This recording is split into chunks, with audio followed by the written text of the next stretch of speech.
Hello guys, magandang hapon. Kagigising ko nga lang pala, alas 6 na rito ng hapon. Update ko nga lang pala kayo dito sa garden namin dito sa Japan guys. Pero bago yan, shoutout po muna natin si Nanay Aurora F. Pabia sa Barangay Mukdol. Birthday niya po ngayon. Nay, happy birthday po sa inyo. Maraming salamat po sa pag-alaga nyo po kay Ailey.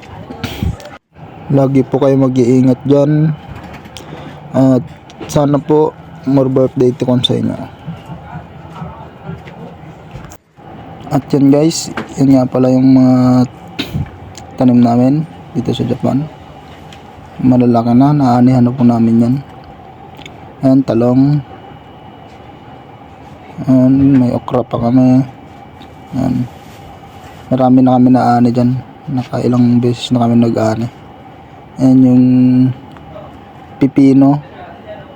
Ayan, sampalaya. Ayan. May mga bunga na rin siya. Marami na rin kami naani dyan. Tsaka ayan. Yung patola. Hindi pa siya nagbubunga. And guys, maraming salamat. God bless you all.